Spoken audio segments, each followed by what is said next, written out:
Love-inspired suspense and HarlequinAudio present Defending the Child by Sharon Dunn, performed by Jessica Taige, and Hiding the Witness by Deena Alexander, performed by Alexis Vandom, and Protecting the Orphan by Jody Bailey, performed by Lisa Lindsley. Defending the Child. To everything, there is a season, and a time to every purpose under the heaven. Ecclesiastes 3:1. For my readers, as always, whose encouragement keeps me writing. Chapter 1. Marielle Coleman awoke to the sound of someone moving around in her house. The noises emanating from downstairs were muffled, and her first thought was that her 4-year-old foster son, Ian, had crawled out of his bed and gone downstairs for a snack. Not something he had ever done before, but maybe he was starting to feel more comfortable here. Her pounding heart told her something more sinister was taking place. Still listening, she sat up in bed and pulled back the covers. Another noise reached her ears, a heavy boot tread on the floorboards, probably coming from downstairs. Her breath caught in her throat. She had not imagined an intruder. Someone was definitely in the house, and she had reason to be afraid.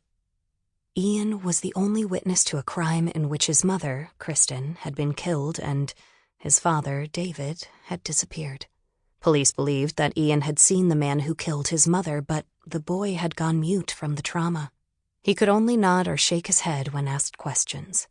The police were not sure if the murderer knew Ian had witnessed the crime, but this home invasion confirmed that he had. Her chest squeezed tight as she reached for her phone on the table by her bed and dialed 911. The operator's crisp voice came across the line. 911, what is your emergency? Someone's in my house, 1811 Maverick Lane, hurry, she whispered and disconnected, not wanting any noise to cause the intruder to find her all the faster. Still holding the phone, she bolted up from the bed. After stepping into her slippers and grabbing her robe, she put the phone in her bathrobe pocket and rushed down the hallway to Ian's room. The glow of the nightlight revealed a blonde head and tiny arms that held a well-worn stuffed giraffe. She touched his shoulder and whispered, Ian, wake up. The child turned over on his side, but remained asleep. More footsteps. The intruder was on the stairs. Panic threaded through her, making her heart race. The police wouldn't get here in time. She lived 15 miles from the nearest town. She picked up the boy, taking his giraffe and blanket with her. Ian drew the stuffed animal closer to his chest and let out a tiny moan. They could not leave by the front door without encountering the intruder. Holding Ian close to her chest, she hurried back to her room. She transferred him to one arm so she could grab the go bag she'd prepared for this possibility and pushed open the sliding glass door that led to a balcony and stairs. Cold air enveloped her as snowflakes landed on her face. Ian stirred against her, and she sped down the stairs. Snow soaked through her slippers when she ran around to the front of the house where her car was parked. After tossing the go bag in, she placed Ian in his car seat and back and clicked him in. He was still half asleep.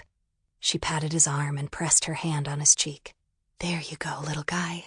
Snug as a bug. She turned her attention to the dashboard as a whole new level of terror sank in, taking her breath away. The car keys were inside the house. She straightened up and glanced down the lonely road at lights in the distance. It was too far to run to the neighbors. In slippers, the trek would be close to impossible. When she looked at the house, she saw a light flashing at a window on the second floor. The intruder was still searching up there. It would be only a matter of minutes before the culprit figured out how she and Ian had escaped. Her hands had been too full to close the balcony door, providing evidence of her escape route.